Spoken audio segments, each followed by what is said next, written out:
What's up, everyone? This is the BumCast on this special Tuesday edition. I am your host, HBAC, the head bum in charge, along with Baloney and Mr. Joey P. Welcome back, filling in for on PTO somewhere in the Caribbean, sipping a mojito. Dougie Fresh, he'll be back next week. A vacationing Dougie Fresh. You know, he's enjoying his vacation when he's radio silent. Even when he's on a cruise, he tries to pop into the group chat or different things. He's been incognito mode. So hopefully he's enjoying his vacation. It sounds like he is. Yeah. So is this Bears Victory Tuesday? What are we doing here? Because the game was Friday. We had to delay. You know, we didn't do yesterday's show. The show on yesterday. So are we classifying this Victory Tuesday? I am. I mean, it's been victory. It was victory Saturday, victory Sunday, victory Monday, victory Tuesday to me. I'm going every day until Sunday. It's victory every day until they lose. And I don't plan for them to be losing anytime soon. We'll talk about that later. Victory Tuesday feels good. The coffee still tastes good a couple days later, 2, 3, 4 days later. So speaking of coffee, Peter, how are you doing, man? Were you just living off coffee? How many cups of coffee have you had in the past 72 hours? So for those that don't know what we're talking about, I snowplow in the winter. We got hit with the worst November snowstorm in the history of Chicago on Saturday. And since then, I'm like a fucking dog chasing my tail. It's just never ending. I probably had all of the caffeine. However much caffeine. I feel like it's not only that, it's the lack of sleep that's getting to me now. I told you guys I'm treating this like my weekend because I didn't have a weekend. So this is my Friday or my Saturday today. I've got a whiskey, I got a beer, but I am I feel good. It's not bad. It just, I feel like the lack of sleep is catching that. Right before we went live, I was like, ooh, I need to go to bed. But we're not going to go to bed. We're going to be talking Bears, baby. So I'm here. And did he get Telemundo'd? No, we're good. Oh, okay. He didn't get Telemundo'd. Did you lose me? No, it was probably me. Yeah. So were you just plowing all night then? No pun intended. Yeah. Depends who you ask. Depends who I was plowing. But yes, I was plowing all night, Saturday and Sunday morning. And then so what people don't realize is once the snow's done and you're playing catch up with the snow, then the salting comes. So then I've been salting. It snowed again last night, cleared up, and then I salted all day today. So it's just a never-ending cycle. I in the middle of me snow plowing, I'm like, I don't want to think about this right now. It's not even December at that point, and we're working up a storm. So I did the math, and on Saturday, it was 123 days until opening day. So I'm already thinking baseball, baby. I'm thinking weather. I'm hoping they're talking about this being an El Nino winter, which is a bad winter for Chicago. It's going to be cold. La Nina. I thought we were getting La Nina. No, we're getting a Nino, baby. And I think they're talking about like below zero temperatures next week. We're going to get like some real Arctic air next week.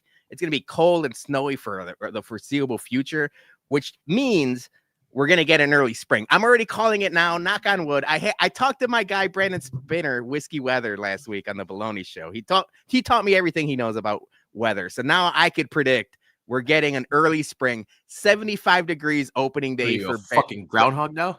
75 degrees for White Sox opening day. Whiskey at Comiskey. Book it.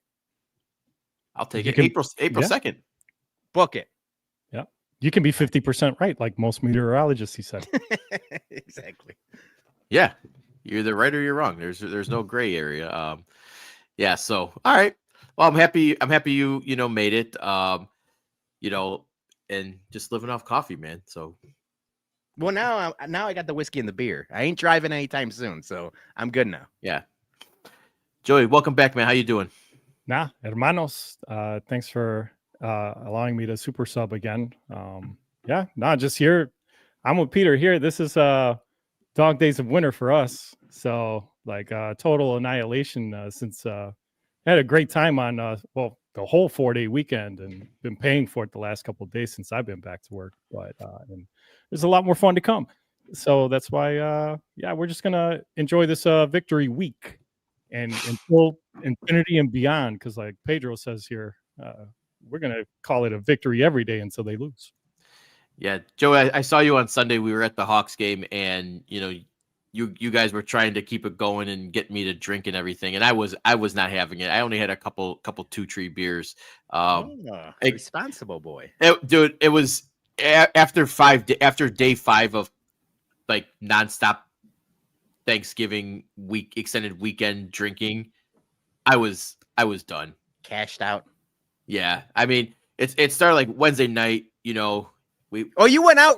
You know what was funny? I had the Baloney show and I put the tweet out there, being facetious, of course, that like we're too old to go out. Like you might as well watch the show. And immediately you comment and then text me, "I'm going out," and I'm like, "You're too old." Yeah, no, got the hung out with friend of the show, Chirizi. Went for some Christmas cocks. And we're gonna be writing some in the very near future. So there's a lot of the Christmas pop-ups, around the city now. So they got all their Christmas themed cocktails, and we started there. It was a good way for Black Wednesday. Then you got Thanksgiving. You're drinking all day, watching football, having nightcaps. Then we ran it back at the watch party on Black Friday at the Ramova. So that was a lot of drinking. Then you go home, you have some more drinks, and then like Saturday, I mean, just more. I told you guys in the group chat, I went to Tao on Saturday. Oh, I forgot. No wonder you were cashed out by Sunday. I forgot. While I was like balls deep in snow, like you mentioned, you were balls deep in club music for the first time in how long? You went to an actual nightclub on Saturday. I forgot all about this. So yes and no. We went to dinner at Tao. Oh, it's one of these places now. They got dinner. Yeah. So we went and I thought that the the reservation would be canceled or anything because of the snow. But no, we still went out, and this was like in the middle of still everything coming down. Roads weren't nearly as plowed. It took an hour and a half to get to the city, and so but fine. We got there, and it's for those that don't know, Tao is in the building with the old Excalibur from Visions. Yeah, Vision Excalibur from back in the day. Completely different, like from what I remember walking in through those doors, going it when we would go to like through Excalibur, go. You wouldn't even recognize it's the same. They did a complete like remake of it. But it's a beautiful, venue. I don't know if it's like I would say my go-to for Asian cuisine. Okay. I think you're paying more for the name and the vibes than you are for actual, the culinary. Because they got those in like Vegas and Miami and everywhere, right? Yeah. They're kind of everywhere. Okay. Yeah. So, but we had dinner, and then my friend whose birthday was, she starts dropping hints that she wants to go clubbing. They don't open till 11. Now, at this point, I'm like, there's no way I can like hang out for 3 hours and then go clubbing, plus have a long. You gotta poop. Well, plus have a long drive home. So we actually, to kill some time, we went to the Carryman. Shout out old spot that we used to go to all the time. Shout out Trevor. Yeah, long time. Johnny's place at my place. I was a big Carryman fan for a long time. Yeah, Carryman still rocking. Still good.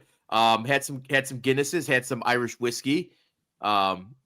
Not just like regular Jameson. I had some stuff I never tried before. I felt like Gerald Sullivan would have been proud. Some of the spots or some of the clags or some of the finches. No, I think I did some of the. It was like Glendaloo or something like that. Some of the Glens, yeah. Yeah, but it was Irish. But we hung out there for about like an hour and a half, and then they wanted to go back to the club, and I had to make a call. Do I wanna? I got the Hawks game tomorrow. I just went through 3 days of drinking. Do I want to try to power through this? And most of the answer was no. For this, one of the sole reasons is that I'm too old to pay cover charge. You don't Can I have get a the old, senior citizen discount? you don't have the old connections. The old connections Don't have the work old no more? connections anymore. I'm too old to pay Damn. cover, and I'm too old to pay $20 a drink. So I kind of You're kinda not. had to. You're not. Because we've been to whiskey bars where we pay $20 to pour, but Okay. you won't pay $20 But for psychologically, a club that's drink. okay. Yes. Psychologically, that's okay for me because I know I'm getting something higher proof than an ounce of Tito's vodka for $20. That makes sense. So, yeah, my bones were aching, Jer. I did not go clubbing, even though I was seriously debating. I actually dressed up. I had my vest on. I had a tie. Running everything. it back, the old school Jason, club Yep. promoter Jason. Yeah, When you wear a Did you vest, have- I know shit's serious. yeah. Jay, did you happen to wear one of those awesome Turkish dress shirts of yours? I did. Okay. You gotta put it to use. It's not Turkish though. It's Thai. He's a Thai, Thai. my bad, Thai my tailor. bad. I'm thinking I mean, about it does sound like kind of cooler though if you say you got Turkish tailor instead of a Thai you tailor. never know. You know, whatever. But yeah, I went to Tao. Felt, the music was vibing, and they have like a DJ playing during dinner, and it was like a lot of house music, and I'm just sitting there like bouncing, vibing, eating my noodles. Like, let's fucking go. But yeah, Joey tried to get me to turn one up on Sunday, and I couldn't, man. No, that's understandable. I forgot No. you had the whole Tao experience. Yeah. So, Yeah. I got one last thing. I know we talked about me swamped because of the snow, but when it doesn't snow, Jason, you've known me for a long time. I like to say that winter is my hibernating season. I'm a Bears fan. Baloney hibernates, and my plan was to get back to my I talk about me being like almost like too much online, incessantly online. Even if I'm not tweeting or like posting anything, it's just I'm either reading something or scrolling or doom scrolling and stuff like that. And I'm like, I gotta figure out a way to put the phone down. So I joined Letterboxd. Do you know what Letterboxd is? no. So it's like a movie social media app. And I said, I've got time in the winter. I'm gonna try to watch a couple movies a week. And I'll be able to like rank them and like, it'll be, For and I've content. always been a movie guy. I plan on having Bob Pants, our old friend from the BumCast. He's got a movie podcast. So he should be on the Baloney Show coming up soon. But I'm like, I want to watch some movies in the wintertime. I have some time. So now I've been like inundated. My feed is now, the algorithm is switching and I'm getting movie stuff. And I saw this. I wanted to ask you guys, and hopefully Yumper's still listening. Maybe he could chime in, and anybody else that's watching can chime in. I've never been that much of a Leo guy. I understand he's one of the better actors going in Hollywood. We just watched Once Upon a Time in Hollywood again, because that is one of like I keep saying it, like it's sneaky good. Like when you first watch it, you're like, I don't know if I wasn't that good, and I've watched it like probably like 4 or 5 times, and like it keeps getting better. So I watched it with Julie again, like a couple weeks ago. But so this is a tweet that I saw, and it says you can only pick 3 films. Which 3 are you picking? And these are basically all Leonardo DiCaprio films or vehicles. So do you want me to go first, or you guys want to give it? I'll go. I think I can go with this. I'm going Inception. Yeah, my one. I love the Django Unchained, but I don't see it as him movie. I see you think it's more of a Fox movie? Yeah, I think it's more Jamie Foxx or even the guy. Andy. The guy. See, now this is bad. I'm joined Letterboxd and I can't think of his name. Christoph Waltz. Yes, Christopher Waltz. Yes, or Christoph. Yes. I think more of him. So yeah. I'm going Inception. I'm gonna go with Catch Me If You Can. I think that's really, really good movie as well. And then Wolf of Wall Street. Those are my 3. I like those. Those are good for what I was going to talk about is rewatchability of these. A lot of the Leo movies are really, really good, but you can't rewatch them. Like, I don't want to see The Revenant ever again. Killers of the Flower Moon. People love that movie. I thought it was an hour too long, but I understand it was a really good movie. But I'm never going to watch that again. So the rewatchability is a factor. Joey, you got any options? Yeah, I mean, if you ask me about the rewatchability, I can't help but watch Titanic for the 2005th time because working at Kmart as a 16-year-old, Horny they boy. had the back in 98, they had that push cart TV when the movie came out on double VHS tape, and they just had that thing going over and over. Every time I go to Little Caesars for lunch, it's on. I come back, had to take a piss break, it's on. So, I mean, I probably know every line in that movie. So that's got to be my one. But you might have knocked on The Revenant. I like that movie. That movie for me, that, you know, there's some bear action in there, but different kind of bear, not the Chicago bear kind. But that movie was just, edge of your seat. You're like, is he gonna live? Is he gonna live? Is he gonna live? And then Wolf of Wall Street, though, would be my favorite out of the three that I'd pick. That movie was awesome, start to finish. Yeah, I think Inception for sure. I think both. I mean, I'm a sucker for Nolan movies, but like the rewatchability on that is like something you pick up on something different all the time. And then from there, I think The Departed is a similar way. They got The Departed might not even be a Leo movie either, though. They've got so many actors. It could be Wahlberg, yeah. But we like Damon. That's one of those movies. Like, even if it's halfway through, it's on TV or like it's just streaming and you just catch it. Like, I just sit and watch the rest of it. Like, it's just, you don't change the channel, you just figure out and watch it. So Inception and Departed are my 1 and 2. And then I don't know if it's Django or Once Upon a Time in Hollywood, because I am a Tarantino guy, but The Wolf of Wall Street is really, really good. That's one of those movies where it's like you could catch it wherever. I think I'm going Inception, Departed, and Wolf of Wall Street, which is crazy because now I'm leaving 2 Tarantino movies out of there. Yeah. But I saw this. I'm like, oh, this is interesting. Like, let's bring it up. Let's bring it up on the podcast. Oh, yeah. I got something I want to bring up before we're gonna give Joey a Bulls minute here. Oh yeah, Dougie's hot hockey minute, and now Joey P's got a Bulls minute. You better be ready. Do your homework, Joey. I think as the Buns, we can all say we're big fans of Paul Anka. We're Paul Anka guys. Some jingles. He drops the Paul Anka guarantee. Just don't look. No. Simpsons. All right. I'm gonna be honest with you, Jay, because I saw this headline. I know where you're going with this, and I know the name Paul Anka, and I know I should know who Paul Anka is. But if you told me he was an actor or a director or a music guy, or is he a musician? Yeah. What does he sing? I don't know. I know he was from like the he's Rat a name. Pack days. Yeah, I know. Yeah, I know him as a name. I know the name. I just don't know. I would know the songs if you played them, but I'm not gonna like recognize them. So, I'm also just being facetious with being big Paul Anka. I only know Paul Anka from the Simpsons. Having My Baby. I know that one. But he's got a new documentary coming out on HBO called Paul Anka His Way, and they take they're talking about his career and they said he used to hang around with Sinatra and the Rat Pack a lot, and I didn't know this, but apparently there was always rumors in Hollywood that Frank Sinatra, that he's got some major hog, that he's packing hog, and swinging a microphone.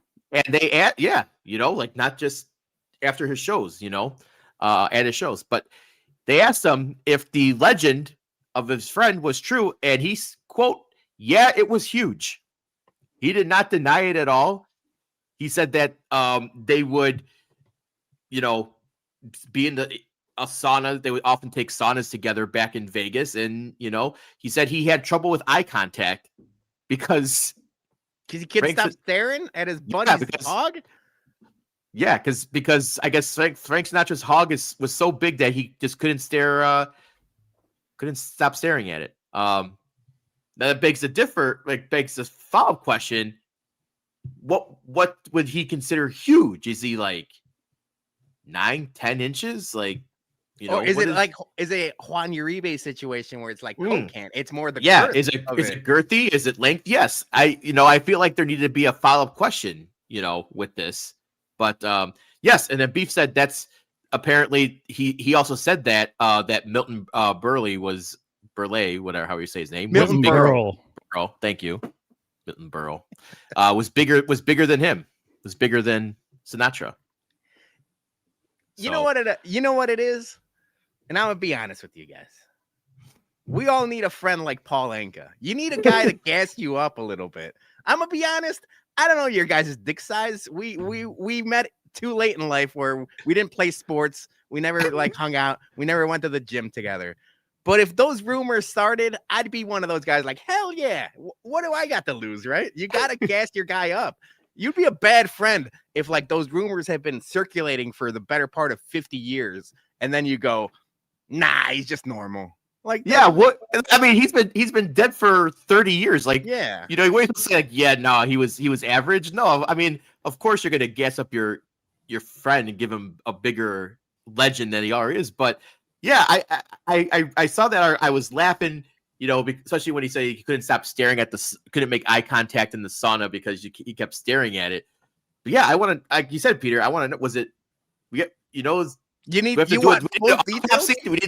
do a you want him to dress you like a police sketch artist and have him draw it out? That's exactly what you want. Yeah, is it what are we doing here? It's like Madonna's Vogue, right? Except with dicks. I'm not that curious. I'll just take his word for it. Just be a great psychological wingman. How about that? Yeah, that's all you gotta do. And you know what? Beefloaf is in the comments saying, why do we think we call MSS the BWC? I don't know what happened to the hot tub, but I'm happy for all three of you guys. But that being said, can we just guess? What can we do? Dougie's on vacation. Can we just say Dougie's bush matches the beard or something like that? Can we just start that rumor now while he's gone? This guy's got a huge bush. Is that not the same? That's not really gassing him up. No, that's not really gassing him up. All right. You could say that the reason why Dougie wears shorts is so it's because he needs more room. That's why he hates pants. Yeah. All right. Otherwise the imprints it's gonna be gray sweatpants season for Dougie the whole time. But yeah, apparently because of Sinatra's massive hog, that's the only reason why him and Ava Gardner stayed together for as long as they did. Because she was enjoying the infatuated. D. Yeah. So good for all involved. You know what sucks though is that it's Christmas time, around. There's a lot of Frank Sinatra songs on my Christmas playlist. Now every time I hear Jingle Bells or something, I'm just gonna start thinking of his massive fucking hog now. You know what? Paul Anka ruined Sinatra for me now because now I'm going to be thinking how much he's swinging hog during Jingle Bells. I'm giving Paul Anka credit for being a good friend and gassing up his buddy. Frank Sinatra didn't need that reputation. He already had Old Blue Eyes and he was the crooner. He was the main guy. He could have let that reputation slide to the next guy up. Maybe it was Sammy Davis Jr. or who was the other one? Peter Lewis or something like that, or Peter whatever. Or Dean Martin. Dean Martin did fine by himself. But have one of the other guys be the big dick guy. Sinatra didn't need that reputation. Yeah, like I said, he was doing it his way. Yeah, Jingle Bells is ruined for me now when he's and all the other. All right, Joey, hit us with your Bulls minute. Shout out Milton Berle. You ready for this Bulls minute? Hit 1 minute of basketball talk. Let's do it. Yeah, and then you get Strip Dog. All right, so here we go. Chicago Bulls, 9-11, back to mediocrity. Freaking Bulls, and they've got a great home record. They're 6-2 at home this year to start the year, but 3-9 on the road. Really, they can't even close out any games. Again, last night on the road in Orlando, they had a chance, couldn't pull it off. Yeah, it always comes down to the last 2 minutes. Sucks. So, in any event, what like is grinding my gears these days, so to speak, is since last week you see all this Anthony Davis to the Bulls trade talk, and the Bulls can go ahead and give up all these future first round picks that they're just barely going to start acquiring again, and some of our best players also included in the deal. So go ahead and just strip away this little bit of success from the foundational rebuild and give it away for an injury prone Anthony Davis so he can come home. No, I don't think so. Who was it? One of my favorite guys, John Lovitz, critically acclaimed show, The Critic. It stinks. So I don't want to hear nothing else about Anthony Davis coming to the Bulls. Love you, bro. Chicago forever, but stay away from the Chicago He's a Bulls. Packers fan. Fuck him anyways. Even more reason. Is this true? Yeah. Yeah, he is. Oh, fuck that guy. So yeah, Chicago No, Bulls. You'll be. I saw that. I saw that, okay. and I'm like, that does not get the Bulls over the needle with his old injured ass. Like they're gonna give up a bunch of assets for him, and then they're just gonna fucking they're gonna get back into the play-in spot in Miami, fighting for that 9th seed, Or even worse. Yeah. So all right. Good job with the minute. Good job with the good job. Bulls minute. That's the entirety of our Bulls talk for the calendar year of 2025. All right. Before we get some Bears talk, let's play a quick ad. Green Valley Wine and Spirits in Bolingbrook is your one-stop shop for all your liquor needs. Since their remodel, they have increased their bourbon allocation, they have an expanding portfolio of popular additive-free tequilas and mezcals, and for you beer lovers, a great craft beer selection, plus some rare and vintage stouts. And before you leave, stop by their tasting bar and try some of our exclusive Bourbon Bum single-barrel picks before you take one home. That's Green Valley Wine and Spirits, 344 Commons Drive, conveniently located right off of Route 53 and I-55 in Bolingbrook. Tell them the Bump sent you. And real quick, extended for another week, we got our Knob Creek single barrel pick, the original one. They're on sale. There was for the Black Friday. They're going to run it for another week. So these are on sale for $54.99. It's the cheapest price you will see for these Knob Creek. These usually run for about $65, $69, depending on where you go. Our bourbon and our rye are still great picks. They're great Christmas gifts, great for bringing to a Christmas party, bottle share, whatever you got going on in the holiday season. These are great to bring. So go stop by Green Valley and Bolingbrook and get a Knob Creek today, tomorrow. You can't go now. I mean, you could, but then you have to stop watching our show. So go tomorrow. Or now I'm going to do more. Maybe I'm talking out of line, but I've seen you offering, Jay. If you need a bottle and you can't get the Bolingbrook, contact Jason directly, and one of us will mule it. I've done it for a couple people. Jason, you get the bottle, and then I deliver it to Mailman Jack or a couple other people. So, it's hard to get the Bolingbrook, but it is a great deal. And you're not wrong, Jay. It's a great whiskey to bring to a Friendsgiving or a holiday party or White Elephant or anything like that. So do that. Yeah. All right. First off, we want to thank everyone who showed up to our watch party at the Ramova on Friday. Bears versus Eagles.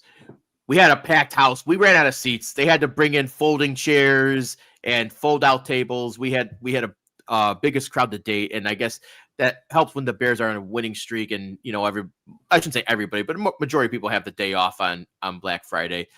So yeah, we were talking with Chris and Tyler, and Bears make the playoffs, we might have to run it back in the theater. Knock on wood. We're doing a knock on wood. We don't want to jinx anything, but the way things are going, if they make it to the playoffs, the Ramova wants to do a playoff game. And if the theater is available, they said immediately, we're not doing the loft, we're doing the theater. And I was like, okay, sign us up. So that'll be fun. But yeah, dude, Friday was a blast. I kept saying that Friday game was going to be the litmus test. And not only was it the Bears played about as good as they could have played, but everyone at the Ramova was having a good old time. So it was really, really fun.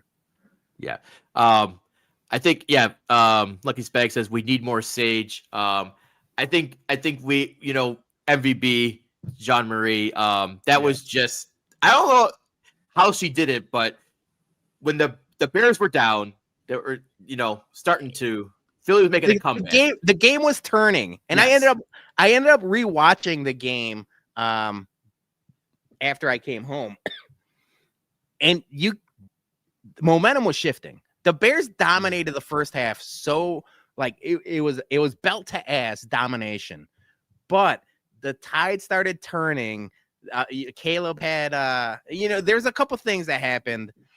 Yeah, well, Philly got the touchdown. And they were driving again, and that's when Jean-Marie brought out the Sage like the Bruja from 61 or something, and whatever vibes were purified, whatever things that typically happen to the Bears did not happen. But they ended up stripping the fumble out of the tush push. Yep. That was the Nashawn Wright forced fumble where I was screaming at the television because we knew the tush push was coming. And I'm like, I literally, I forgot who I turned to, but I was like, not this bullshit again, because Philly will run it to the end of time. They do it all the time. So we knew the tush push was coming. I was like, not this bullshit again. But Jean-Marie was there with the Sage, and by hook or by crook or by Sage, forced fumble changed the vibes completely. And then not a couple plays later was Kyle Monungai had ripped a huge run, and we're back in business, baby. So yes, MVP Sage, MVP Jean-Marie for sure. That was some black magic voodoo, man. Unbelievable. Yeah, unbelievable the way that, because I think wasn't it a turnover then? After they scored, it was either interception or a fumble. I could be wrong, but I'm gonna be honest. We said we were gonna preview this, or we were gonna talk about the Eagles game. The Eagles game feels like 15 days ago. The way drinking makes my memory fuzzy now, anyway. So from what I remember, there was a turnover there. Yeah. Yeah. The one thing I did want to mention about the Phillies game, though, was obviously with Swift and Monungai getting 255 yards, combined rushing between them. That offensive line just bullied the fuck out of the Eagles defensive line. They were getting pushed back 5-10 yards on some of these blocks. And it was I was watching some of the video clips on, you see on Twitter, for the all 22, and you post them.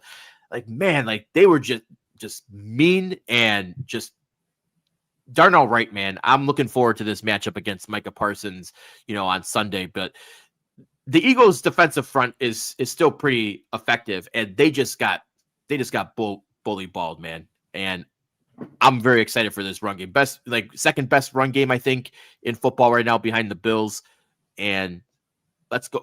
Let's just run it down Green Bay's throat on Sunday. But that's a big call, I think, of watching that game, because Caleb didn't really have it again. Accuracy was an issue. Weather was an issue too. Weather was an issue. Nobody could throw. Yeah, with the swirly winds.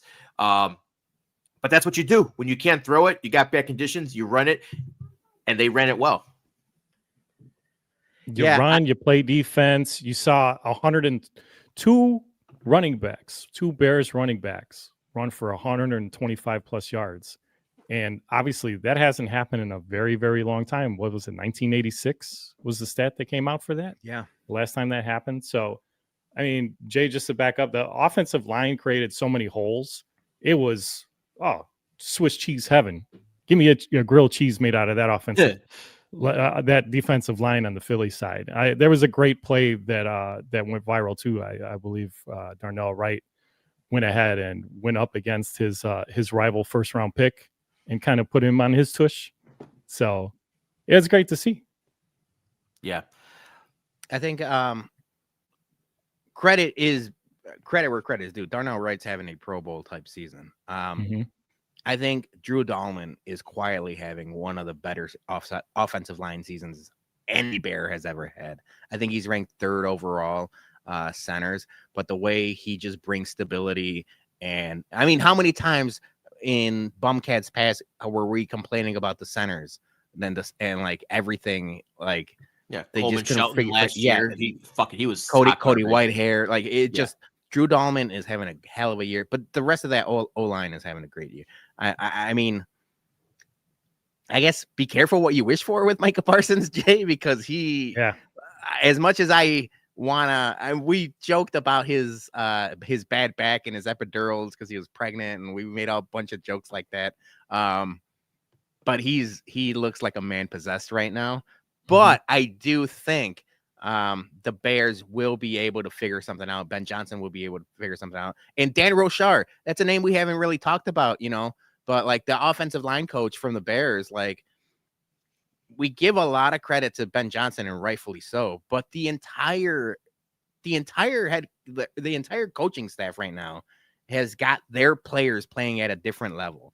Whether it's Antoine Randall or Dan Rochard or anyone else, like it's just crazy to think like it was a year ago, right? It was a year anniversary on like right after Thanksgiving that they fired Matt Eberflus, and it was right after the Black Friday. And it's like, how different is it a year later where we're talking about, possibly throwing a playoff watch party and stuff like that. It's crazy. But yeah, no, the Philly game was the game I had circled. What's crazy is like the Bears have like, I keep saying litmus tests, like that this was going to be the litmus test, but the Bears have kind of passed all of the previous litmus tests before. They were 0-2, and we said the Cowboys game was basically a must win, right? Like we said it. We're like, if they don't win this game, this might be the end of the season. You can't go 0-3 and expect to do anything. And they won that game. And then we had the Commanders game circled, and we said this was bulletin board material, and the Bears wanted revenge from the Fail Mary of last year, and like they were gunning for that game, and they win that game. And then we're like, oh, there might be a couple trap games here and there, and we thought the Steelers and TJ Watt and that defensive line, it could be a trap game.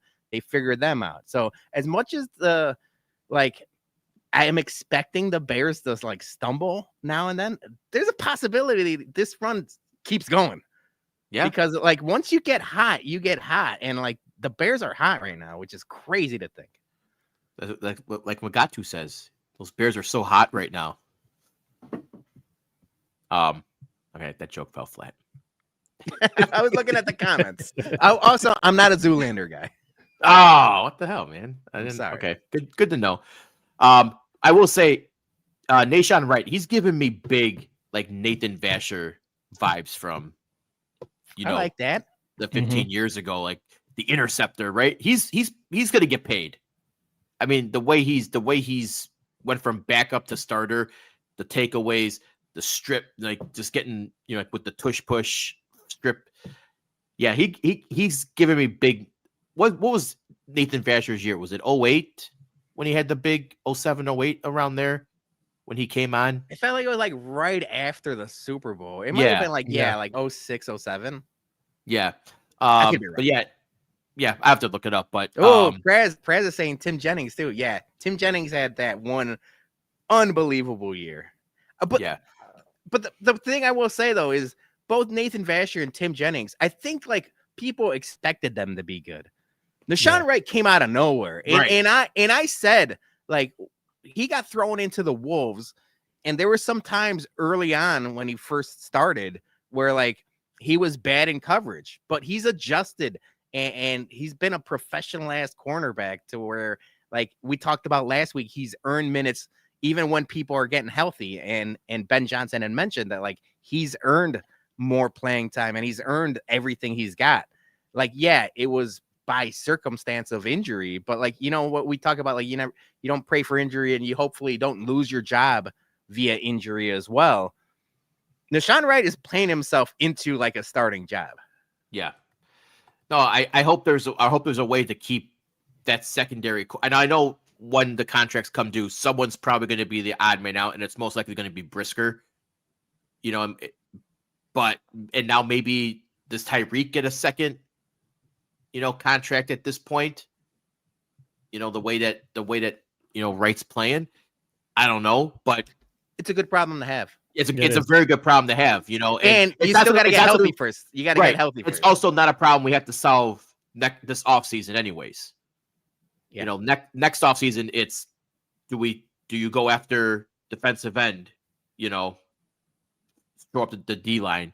And Austin Booker's playing much, you know, better and helping out Montez Sweat. Montez is yeah. playing So better. I think that's, you know, iron sharpening iron, you know, but yeah, I think they're going to have a very interesting offseason. I think you take away this, you know, the injury aspects of the defense, and this defense is much more elite in my opinion.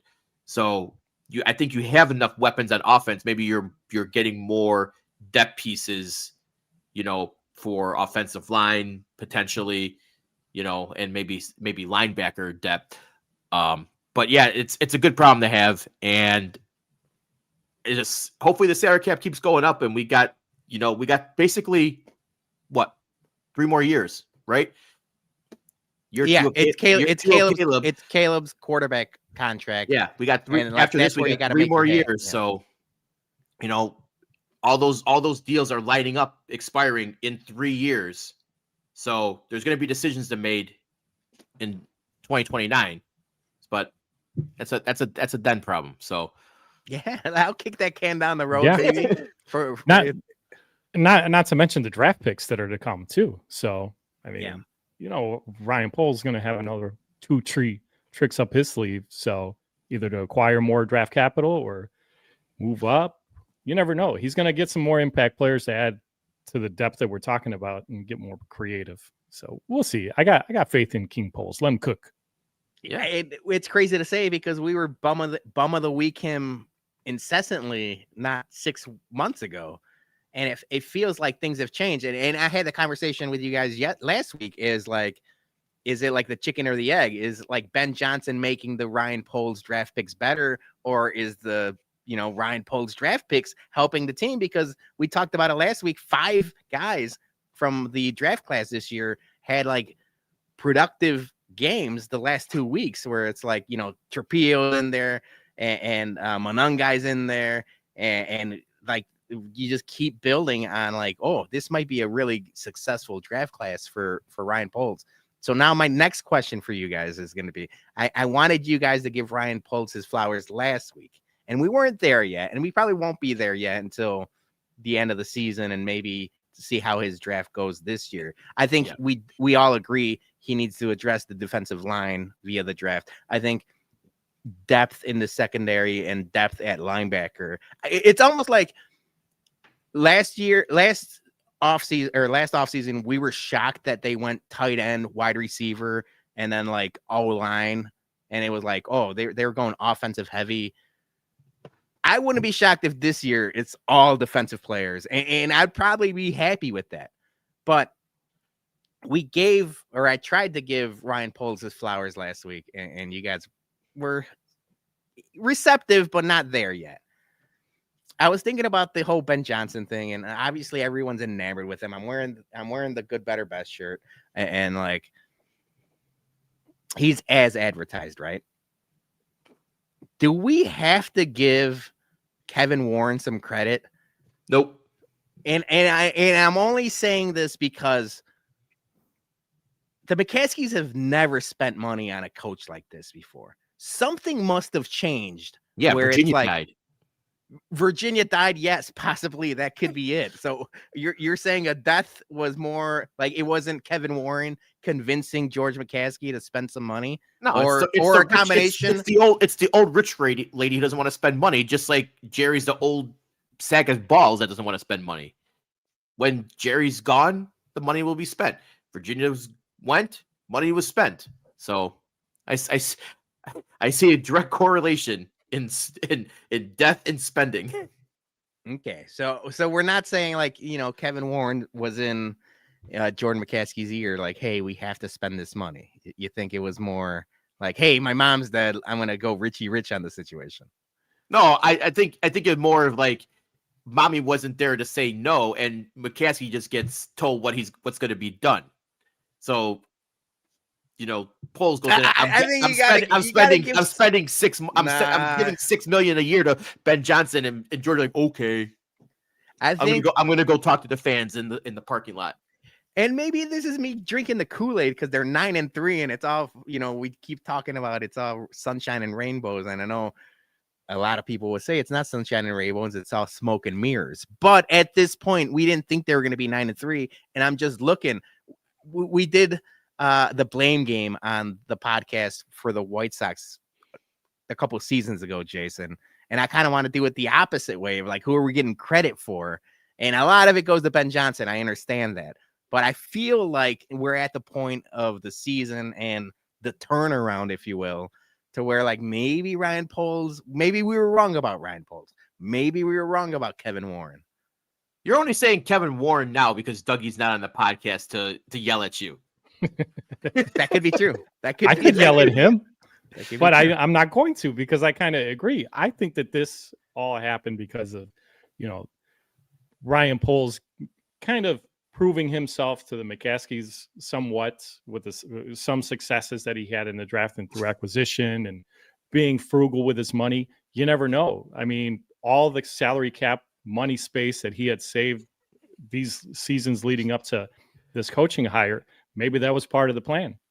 Maybe he told them, what's up, hermana? Maybe he told them that, give me to year 3. I'm going to save all the salary cap. I'm going to draft a great draft. I'm going to keep us under this salary floor. And then in 3 years, I get to go out and spend on a head coach. You never know. Because coaching matters. And we see it, 9-3. First in the NFC. So I think, Ryan Poles has more pull than he probably leads on to believe. Yeah. No, I think there's a definitely shift in the culture when, after Virginia went, and I don't want to speak negatively on her, but there was definitely in the past. I have, but I guess that's probably going to stop me now, especially when Jerry's gone. But no, there was a big shift though, and like, yeah, because Kevin Warren just sucks at his job. Like there's shovels should have been in the ground at Arlington 2 years ago. We could have been talking about a new stadium in 28 at this point, but not happening anytime soon now. But yeah, I think Poles being smart with the money and being like aggressive with his insight and saying what he wants, and getting it done. I think that's just what the change was. I think George is now more receptive to being like knowing that he's not a football guy. Maybe if you want to say Kevin Warren did something, maybe it's stressing to him that let the football guys do the football things and you just do, cuck things, whatever he does. But yeah, I mean, the football guys are making decisions now, and that's a difference. Yeah, and maybe that has something to do with it. You're right, Jay. Like it's been ass backwards for so long that maybe something as simple as there being a proper chain of command helps the situation. That being said, I didn't mean for this to turn into a 15-minute Kevin Warren discussion. We're 9-3 and the offensive line fucks. So that's what we should be talking about. Okay. I want to circle back real quick on something that you said, that in the offseason, the draft, that you want to be all defense. I'm going to throw it out there. If he's available, do you want Jeremiah Love?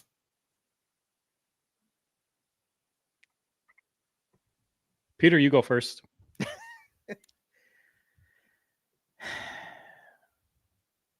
He's not going to be available. I'm just saying. If he is, by some magic, maybe you trade up a spot or two. Do you go? Is he the vanity piece that you take to put your team over the? You know what? And I've thought about this now with the hindsight of we kept talking about draft a running back. Colin, like with this offensive line and the way it's been revamped, I'm not taking away from Kyle Monangai and like the way he runs, or DeAndre Swift for that matter, because we wanted DeAndre Swift gone after 2 games. I think anybody could like. Well, he's got 1 year left on his deal, so they're not gonna re-sign him then. But you're looking at like even like Marvin Harrison now. Marvin Harrison Jr. looks a lot better now, even though he's got hurt like than in year one. But it's like I don't think you need those splash guys. You don't need those splash plays. You just keep building. You keep building through the trenches and building through, like role players and keep building through, guys that fit the culture and fit the system. Or it's like, I don't think they're in need of a splash play like that. It would be awesome, but like, I just don't see it. Joe, you want him? I'll take best player available in the draft, regardless of position. So if it's somebody that fills a hole, great. That'd be my 1B. Well, 1A, I always in a draft always want the best player available because that puts everybody else that's at that position already on. Oh, you see, even the thumbs up there puts them on notice. They could also, be on the practice squad if they're not up to par. Because right now you got the new kid in town that can basically take your job. So I like the competitiveness because it just brings out the best in everyone. So that's why I like taking best player available. If it fills a gap, great. But I still don't think that these comments. Keep it. No. Keep. You got to ignore the comments while you're talking, Joey. Man, Sam. Thank you for the hair, Sam. He combed my hair today. Great hair day. Thank you, Sam. I just think that you have to continue to build through the draft by best player available. Fill those holes, okay? Fill those holes. Fill those holes. This is a great comment by Josh Tapper saying, "Why are we mock drafting right now? We finally don't have to do that in December." This is just us reverting to the old ways because like we're just so ingrained in like what do we have to do next year to get better? You're right. We don't have to be doing that in December. We should be looking forward to Green Bay on Sunday and whooping that ass. You're right. This is the Bears are still for some reason still a massive underdog. I think it was like 6.5, 7 points. 6.5. I just checked. 6.5. That's a pretty big line to give. I think that's borderline disrespectful to have the Bears at plus 6.5. After being 9-3, just beating Philly on the road. Yeah, I know they have to go into Lambeau. Caleb is 1-0 in Lambeau. That's all. That's the only stat you need. I thought that if you're going to give Green Bay the points, I would have thought maybe it'd be more around like 1.5, 2.5, field goal-ish kind of thing. But 6.5, and I think it opened at 7, after the Philly game too. Yeah, it opened at 7. Yeah, that's disrespectful, man. So bulletin board material for the Bears. I think they're going to go in there. Green Bay does not scare me as much as they have in the past. Jordan Love obviously doesn't give me the same heebie-jeebies as Rodgers and Favre, did back in the day. We talked Micah Parsons. Yeah, he's probably the one big, boogie. Yeah, their defense is good. Their defense is good. I'll give them that. Yeah, I think they're 5th overall defense, and we're 8th or 9th overall offense. So it's gonna be a good collision there. But I think what you're gonna see with Micah Parsons is obviously Darnell Wright's gonna have his hands full. I think you're gonna see Cole Kmet coming in to help. Because he's been a good blocking tight end. So I think you're going to see a lot of double teams on Parsons this weekend. Well, you also talked about we talked about this with the TJ Watt situation where it's like TJ Watt had that strip sack in the end zone. But other than that, they don't really move him around. Micah Parsons kind of moves everywhere. Like he'll be on the right side. He'll be on the left side. He'll line up in the middle of the fucking line. Like it doesn't matter. So they're all going to have to, chip or help or like just be on their game because like I mentioned, he is a man possessed. As much as I was happy with the Bears, I don't think we expected the Bears to look that good against the Eagles. Like we mentioned, it was belt to ass. The same could be said about Green Bay with the Lions. They dominated the Lions, and I thought the Lions I thought it was going to be a closer game than it was. Like the Green Bay Packers looked really good that game, but they've been up and down. They lost against They lost against the Browns, right? Actually, I got this schedule right now. They lost against the Browns, and I know they were hurt, but they tied against the Cowboys. And then the Panthers game and the Eagles game were both losses. And if you want to do like, oh, we beat the Eagles, they lost against the Eagles, that means we're better. It's different when it's a division rival, and it's a different when you're on the road. Like, and I could say that about the Packers, Vikings, or Lions, right? When you're going to visiting stadium, it's just different. But I do think that like the Bears, as constructed right now, have as good of a shot as ever to beat the Packers in Green Bay. Both games last year, they should have won, right? One was a block kick at the end, which was bullshit. Like I think there was a penalty on the center that should have been called. And the other game was the Cairo Santos dancing game where they ended up winning. And we keep talking about, the Bears are undefeated against the Packers in 2025. But if they play like they played against the Eagles, I think they handle business, and I'm expecting them to handle business. It sucks that they play, 2 times in 3 weeks because it's hard to win both of those games. So even if they lose this game, and we're vibing high and everything, but like I'm knocking on wood, but even if they lose this game, I would expect them to split the series with them come 3 weeks from now. Yeah. Jalen Reed might be back for the game on Sunday.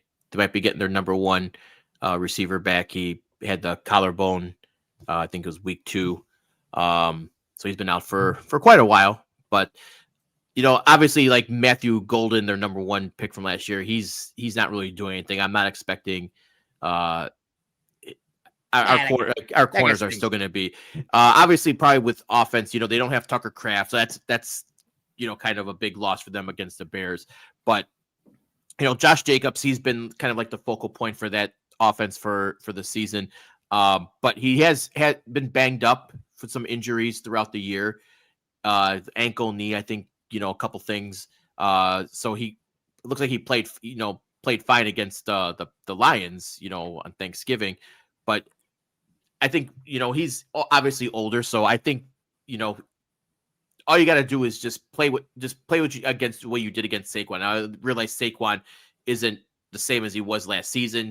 That offense is broken. I feel like Eagles offense is broken. I mean, but he's also, I think Saquon's also like Father Time's finally starting to catch up to him a little bit as well. He's had some bursts of like his old self, but nowhere near. I think teams are not as scared of Saquon as they were in the past. So I think Dennis Allen's going to do a good job of scheming this. The one thing they just got to do is just get pressure, just get in Love's face and make him make mistakes, because he is inaccurate when he gets pressure in him, and they don't really have the elite receiver set that can, go out and break routes and get catches, off their routes. So I think this is lining up good for the Bears. You force him to make mistakes. Jordan Love is prone to make mistakes. He hasn't thrown as many interceptions this season as he has in the past, but he does throw that untimely interception every once in a while. So that's what you got to do as in the defense. Like the defense is ball hawking. They got 3 guys in the top 5 in interceptions. You just, Dennis Allen, dial up those exotic blitzes every once in a while. Don't make it too predictable. And I think you could take advantage of that. On the other side of the ball, I think I haven't even checked the weather in Green Bay. Everyone is expecting a breakout game from Caleb, and I just don't know if that's the case this game, but I know it's coming. I think especially the way you hear Ben Johnson talk in the press conferences, and it's very similar to when he was talking about the running game after the bye, that like the passing game is close. It's just not there yet, but they're building, and there's things that they're seeing, and they're working on it. And I think it's coming. I think we're all expecting a breakout game. I don't know if it's coming for this Packers game. It might be in 2 weeks, or it could be against the Browns. I know for sure it's coming. Hopefully it's sooner rather than later, because that's the last piece of the puzzle. If we're talking about things like fitting in, I will give credit. I talked about Richard Hightower being bad special teams coach. They've been better of late the last couple of weeks. And that's the same thing that we said about a lot of these things. You know, like the O-line's been great. The defenses bend but don't break, and you cause timely turnovers. The last piece of the puzzle is the passing game. I'm excited to see when it happens. I don't know when it is, but I know it's coming. Yeah, Sam makes a good comment though. Christian Watson over top still scary. Yeah, but how many deep balls can you actually connect on in a game? You know. Oh, somebody knock on wood, because I don't like that. I don't like that juju right now either. Weather high of 19 Sunday. Run the ball. Run the fucking ball. Yeah. That's basically my entire analysis of the game. You got to play old school Bears football. Defense, create turnovers, run the crap out of the football. Be conservative if you have to, Caleb. You're in enemy territory. Yeah, you got to win last year in enemy territory, and with a better team this year and a hell of a better coaching staff drawing up plays, you would expect us, to walk. It'd be a walk in the park, but just don't overthink it. Overthink it after we win this game on Sunday, and then we worry about the next one back at Soldier Field when we go for the sweep, baby. We're going to sweep the Packers this year. Oh, I would love that, Joey P. Yeah. Tyreek Stevenson, questionable. Noah Suo, Dominic Robinson, TJ Edwards, all questionable. So they we'll might see be what back. happens. Yeah. They might be back. Yeah, we'll see how the injury report lines up this week. All right. Mm-hmm. We'll be back on Monday then. I mean, we're not wrapping up the show, but Bears Talk will continue Monday with Victory Monday. Victory coffees will be sweet. I will say we keep teasing like these two Packers game. We should mention that the second Packers game got flexed, so it's now a 7:20 start Chicago time. That I mean, the way things are lining up, that game might be gigantic, all things considered. So yep, it's a big one. So just keep that in mind. All right, Peter, hit us with some headlines. All right, first headline. We got to talk un poquito baseball. We've been sprinkling in some baseball the last couple of weeks. It's hot stove season. People are writing their reports, doing their off-season prediction things. We'll salt bay it. Yeah, Jeff Passan was out there doing his work. He ranked the top 25 trade candidates this winter. He said there's a 60% chance of Lou Bob being dealt. Where does he get like the percentage of it? He did the math. I'm not a math guy. I don't know how he got that percentage. Is there like trade AI simulators? I don't know, like where you get a 60% chance of being dealt. You're either traded or you're not. I mean, I don't know. Maybe I'm. All right. So my question to you guys is: Yeah. One, do you think he's traded? And do you? I mean, obviously you care that he's getting traded, like depending on the return. But do you think he gets traded? It's gonna be if gets what he wants. I say no. I think Lou Bob is staying. I think so too. I think if you look at everyone, and I know, I think Beeflo quote tweeted Jeff Passan's tweet talking, and he wanted to make a bet saying like he probably is staying.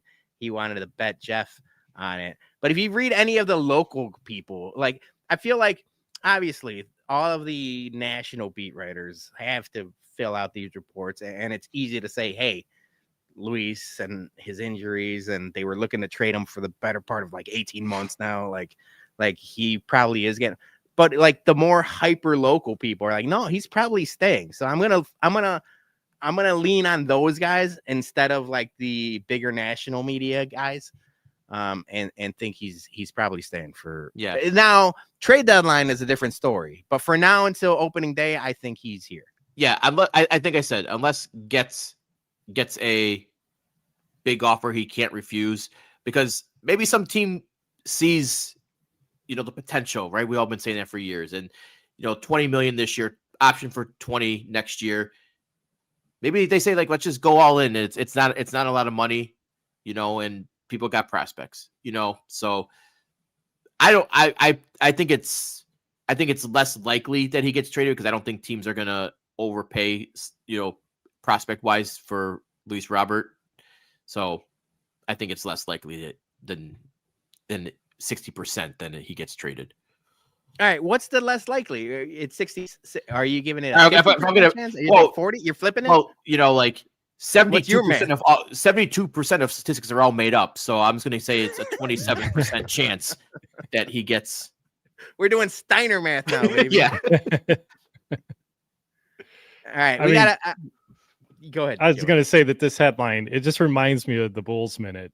You got all these national accounts and on social media all over the place, from Instagram to X and everywhere else. And it's the national beat writers that are the ones also finger pointing that Anthony Davis pretty soon is going to be traded to the Chicago Bulls. And you see nothing from any of our local Bulls beat writers.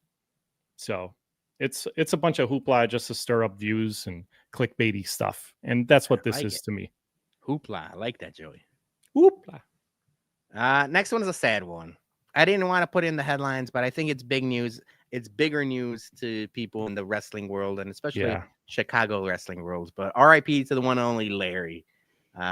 Their adopted dog of AJ Lee and CM Punk passed away. If you guys are familiar in the wrestling world, Larry was a figure in the wrestling world for the better part of 10 years. CM Punk took him everywhere he went. He wore a jacket during the pay-per-view on Saturday saying Larry's father. You hear the reports on the bad stuff that happened in AEW, and Larry was involved in that too. But if you're a wrestling fan, you're a Chicago guy, this is a sad story for CM Punk and AJ Lee. Yeah. R.I.P. Lenny. Legend Larry. We Larry send them Legend. our love. Yeah, Larry Legend. All right, this is now I'm flipping the script the complete opposite way. Defensive end Abdul Carter missed Monday Night Football, the first drive on Monday Night Football, for disciplinary reasons after getting caught watching porn in the team meeting with his headphones disconnected. Now you couldn't even plug in the headphones and keep it on, keep them on low, man. Like that's savage behavior, man. we keep talking about we typically have a bums meeting at the end of the year. Right around the holidays, we do our annual team meeting. I don't even think I have to ask who would be this person, right? We know who this would be. Who's the Abdul Carter of the group? Yeah, he kind of sticks out, literally. Yeah. I mean, I want to know, like, what kind of team meeting it was where he just like, I don't say what kind of porn it was. No, I mean, yeah, that's another topic. I'm not gonna go down that rabbit hole. What kind of porn Abdul Carter likes? What kind of team meeting this was? Yeah, because like, most of the time, maybe this is why the Giants are fucking 2-9 or whatever the fuck, you gotta stay focused, man. You gotta stay focused. Was it just like the travel meeting or something, or is it more of like, hey, here's a defensive team meeting and how we're gonna scheme against fucking Drake May, on Monday night? But no, he's probably watching, no, never mind. It could be anything. We don't know. We don't know. But if you're gonna watch it, god damn, just put your headphones in, man. Sit in the back. Put your headphones in like a normal human being. No. What would be even more funny is if he was like in the one of the first 3 rows, because they're all stadium seating. Probably. Yeah. Nowadays it's all stadium seating. Yeah, you can't. He's like in the first 3 rows, and everyone's just like, "What you got there?" Bum of the week, Abdul Carter. Which one of his captains that was sitting in the row behind him, told on him? Hey, at least he wasn't. He didn't get caught doing the old grandpa at the Sox game. Well, So that's probably what happened. You mean I can eat it and hit it too for $100? Yeah, it could have been that or the Reese McGuire. We still make those jokes. Oh yeah. Mm-hmm. All right. We got one more. I talked about 123 days until Whiskey at Comiskey from Saturday. I saw this kind of all over beer Twitter or beer Reddit actually, but I follow a couple guys like I think one of them was like beer aficionado. He was like a big Chicago beer guy. Anyway, he posted this. This is a Florida brand. Bucket of beer, $34.96. Do we need these for the tailgate? to bathe in? Yeah, I mean, it gets pretty hot, on that asphalt in Lot B. I Okay. think that this would be thirst quenching. Hold on. I'm going to throw it out there. What if instead of we buy these for the tailgates, what if we bring back the ice bucket challenge, but we call it the IPA challenge? Hell yeah. Now like we're it. talking. See? Praz is saying I'll take 2 buckets. So when I first saw this, I thought it was literally a 5-gallon bucket full of IPA beer. Technically, bottles. it is that. It's cans. So Oh. you get a case. Okay. You get a case that you just fill up with ice, or a bucket that you fill up with ice. No cardboard, no lugging. I still like the idea. I think I just like the idea more when I thought there was just liquid inside. See, so now my bucket challenge is more deadly because you can be pouring cans on top of your head. Yeah.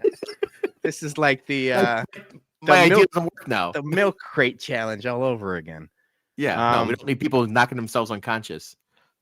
So yeah, Yeah, it's so- basically the IPA version of the Fireball bucket. Yeah. But yeah, I said it like maybe not the Jai Ali IPA, but someone in Chicago wants to do this. We'll bring these to the tailgate for sure. Now, Malort, Jepsons, if you're listening, just fill it with Malort, Yes. and it'll be the greatest invention in Chicago history. They'll sell like hotcakes. Yes, Tina might just buy the whole pallet. All right. We all would. Yep. We would. All right, one last headline. And so I want to kind of, I told you guys I want to transition. It's a headline, but also a tweet police. So the headline was that the Wiener Circle and Ben Johnson finally paid off and took his shirt off. It's, it's on the thumbnail for this podcast, but everyone knows the story. He takes his shirt off, free hot dogs for everyone. Everyone with CHGO was there.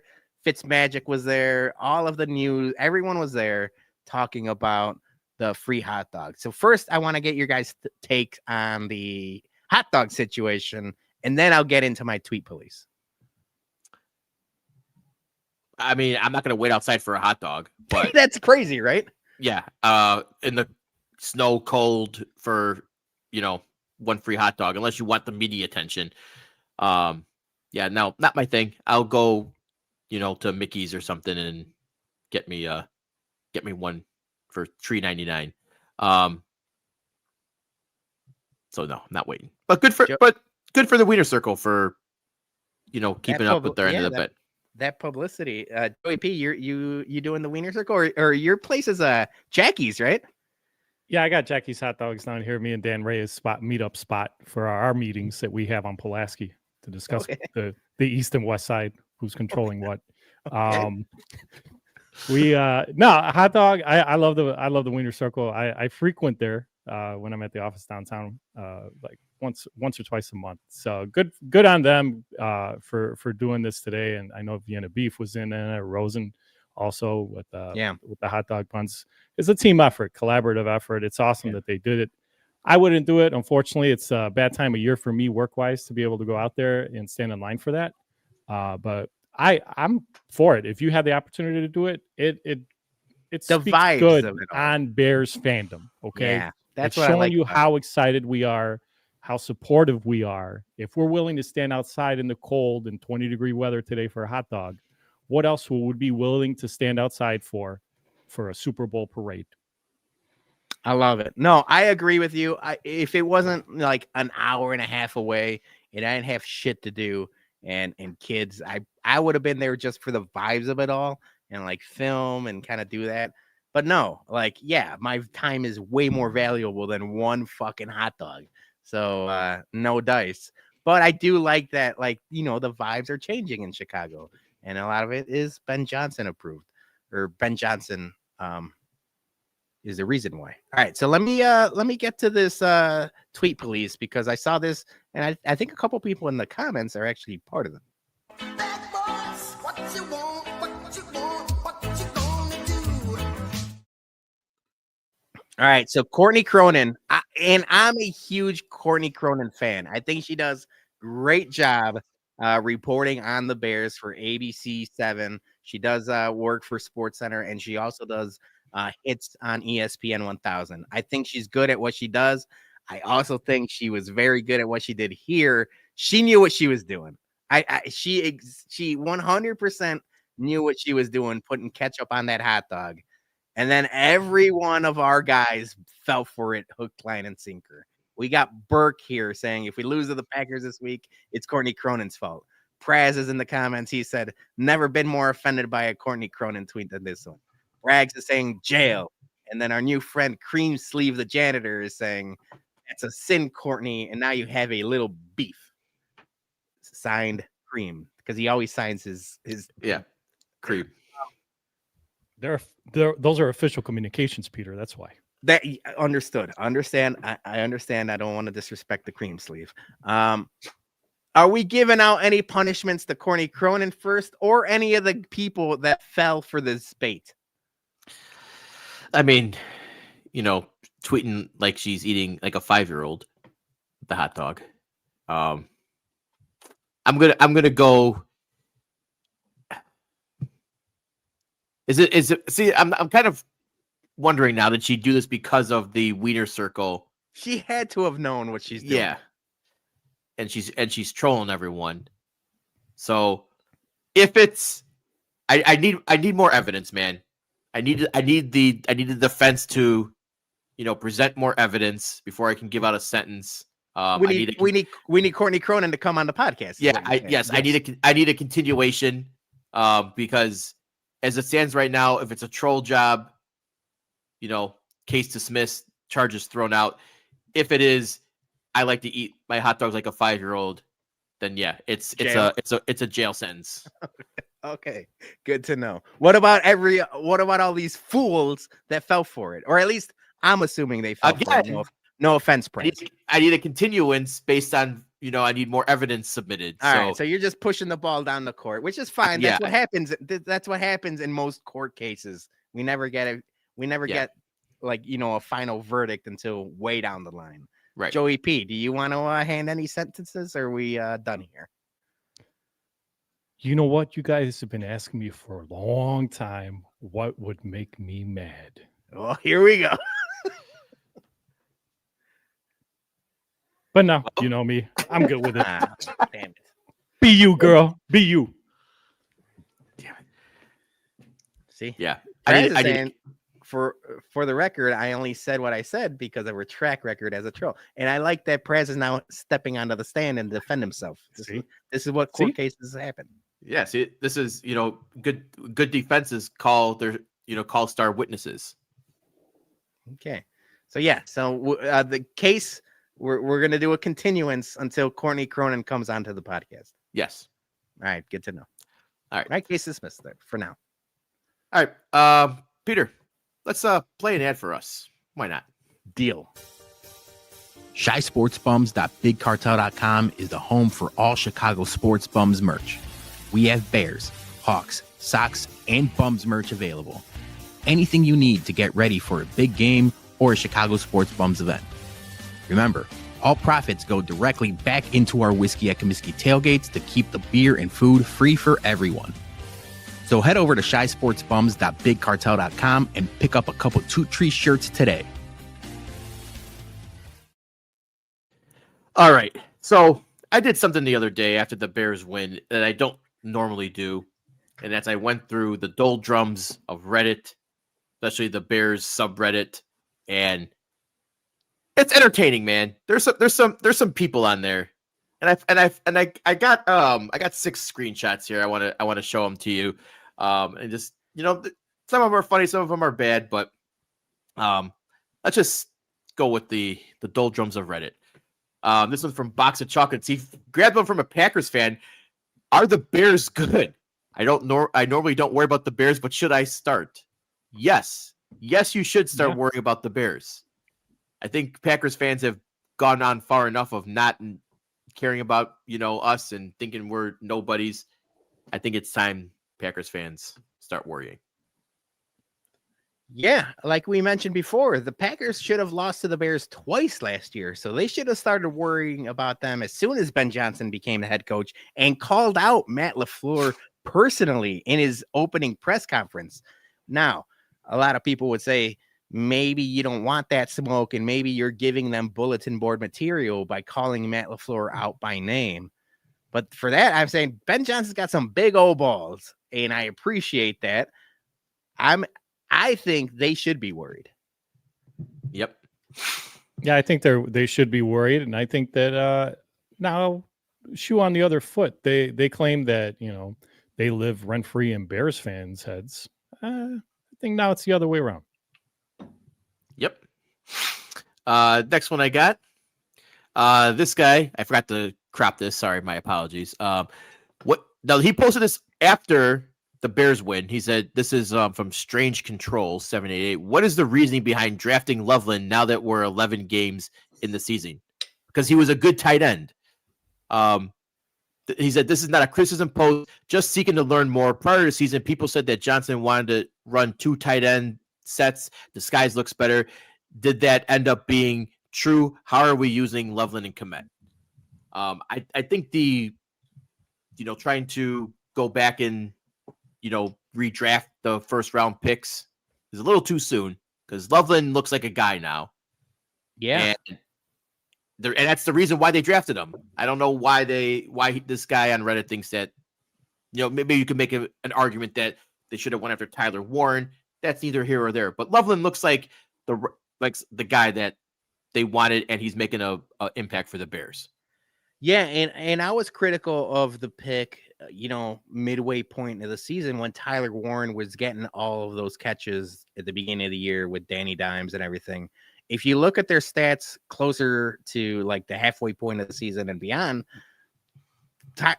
Colson Loveland is making some ground. And for the people that were expecting like a, hammer or what is it like a thunder and lightning type of Cole Kmet, Colson Loveland situation, Ben Johnson's using a shit ton of 11 personnel. The only problem is and it's not a problem, but Cole Kmet is blocking the shit out of people. And I keep giving him credit for that. He's, for the longest time, I was the critical bum on Cole Kmet.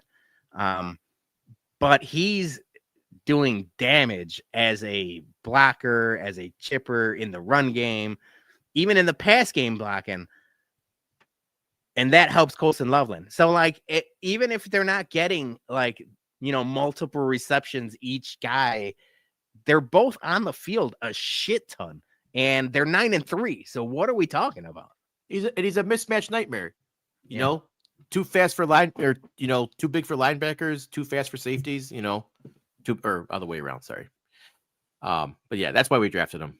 Yeah, I mean, it's a great problem to have, right? When Ben Johnson has all these awesome toys that he can draw up plays for. I mean, from the wide receiver core to his dual running back threat and these two.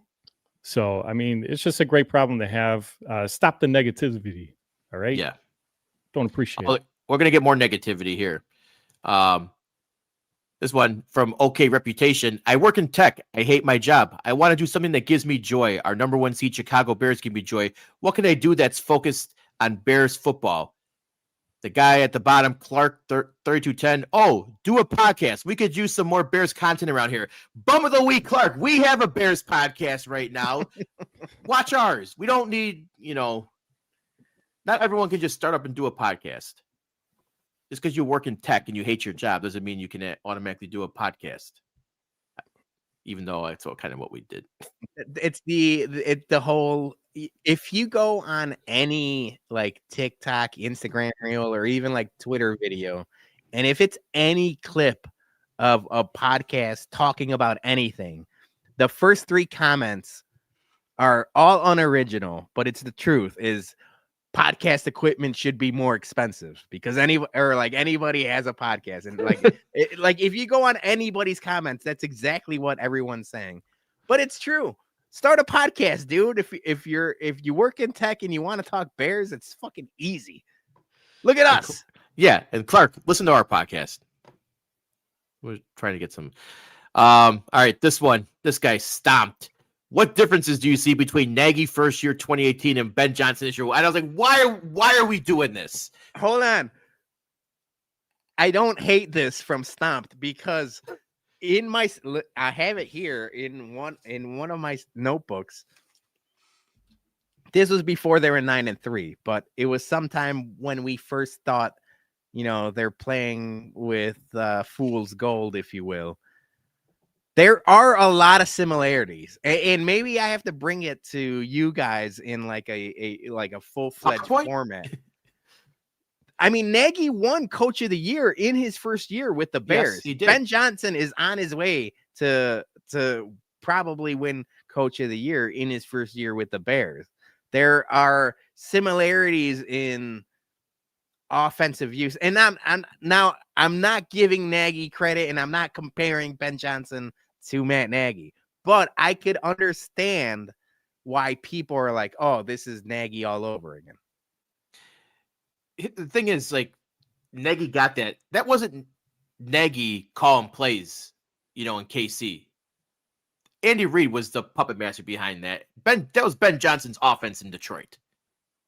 So that's my big. But can we just stop with the revisionist history with this? Like, yeah, Nagy gave us a great 2018, and then a bunch of shit years after that, when people figured out his fucking piece of shit offense. So, and Mitch Trubisky couldn't. Yeah, it turned back into a pumpkin. Yeah, couldn't throw fucking 10 yards down the field accurately. But can we stop with this fucking Nagy and Ben? Ben Johnson's gonna be a much better coach in the long run. Him or Vrabel's probably gonna get Coach of the Year. Yeah, let's same thing with Justin Fields talk. Can we just stop with the Justin Fields talk too? I think the schemes are proven that, like, when Ben Johnson is in his bag, there's almost no one like him. Yeah. I got a couple funny ones here. The creation of Ben. Let's shout out Lovey. Hell yeah. Saint Lovey, give it. Bank. The creation of Ben. Jason, print the shirts. Yeah, I know, right? And that really is if it wasn't for Lovie Smith, we wouldn't have had any of this. Yeah. Yep. I think about that a lot, actually. That whole 2-point conversion thing, like, it was crazy, the set of circumstances to have all, and it's not just the Ben Johnson of it all. And like I mentioned, do we give Ryan Poles and Kevin Warren credit? But we're not doing that again. But the Lovie Smith situation, the whole, trading to the picks to Carolina, like, there's just a lot of things involved. It's almost like a butterfly effect, if you will. Yep. A beautiful, beautiful butterfly effect. Yeah. All right. I got one last one. And this is going to go into a question for us, kind of a dilemma, is what would you do? This is from Aaron III. My wife just informed me that she bought tickets for us to go see a Christmas concert that starts at 3 p.m. this Sunday. Should I divorce her? So they got the divorce part, but if your wife bought Christmas concert for Bears Packers on Sunday at 3:00, are you canceling the concert, or are you gonna go and miss the Bears Packers? So I'll start, because in 0 situations, I personally would be in this situation, because my wife is just as diehard of a football fan than I am. So, like, we don't plan anything on Sunday. Like, and this is even start to the beginning of the season, where we do our pumpkin patch during the week, or like on a Saturday, or like, we don't plan anything on Sunday, because we both have to watch our teams. So I just wouldn't be in this situation, so I can't speak on this, but stinks for him. Joe? Yeah, I'm with you, bro. I can't speak on this either, because a man's here. He needs to create some sort of Apple or Google calendar. with his family. So you can already book every Sunday. Bears start, especially every Bears kickoff, so that you know that not going to happen. Well, here the thing is though, is that I will give maybe the wife the benefit of the doubt that the Bears game did get flexed.